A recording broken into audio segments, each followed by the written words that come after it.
Takamir april wordt Wilhelminaoord bij Sint-Niek in Greven verbouwd. De gerre met bijgelijks zorgverzekerders wil GGZ Friesland er een AKIK-kliniek voor rieke mensen van meidje. Het onderzoek zou blijken dat er in het noorden botverlet van is. Bijvoorbeeld managers in bedrijven of bij banken, verzekeraars, de televisie, bij voetbalclubs, noem maar op. Daar waar verslaving een belangrijke rol speelt en waar het bedrijf het belangrijk genoeg vindt om deze mensen versneld en verkort van die verslaving af te helpen. Dat moet in een wat luxere omgeving, omdat het heel compact is. En dat is een zwaar regime en dat betekent dat je de ambiance daarop wilt aanpassen. Het nijs is juist ermee bekendmaken aan de mensen die nu nog in het herstelcentrum wijnen. Evert-Jan Habbecoté is een van die 24 en volgt al 4 jaar een hersteltraject.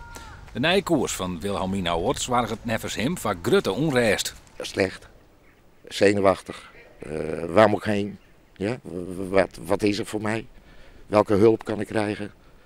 Ja, dat speelt door iedereen heen. In het kader van de vermaatschappelijking van de GGZ is het sowieso het beleid dat mensen met schizofrenie toch meer en meer in de samenleving gaan wonen.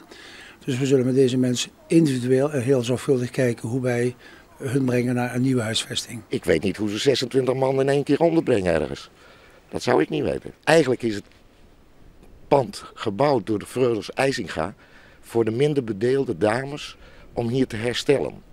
En nou wordt het dus alleen voor mensen met een hele hoop geld.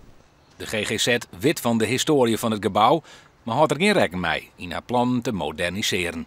Nee, eerlijk gezegd niet. Wij zijn een organisatie die ook zijn geld moet verdienen. En dat moet gebeuren met zinvolle producten die we aanbieden. We hebben hier een heel parkplan. Er is €500.000 subsidie voor gekomen. Met de bedoeling dat ook de bewoners van Sint-Niek hier meer komen. En dat gebeurt ook steeds meer. Maar als het een verslavendenkliniek wordt, dan ben ik bang dat er weer een hek omheen komt.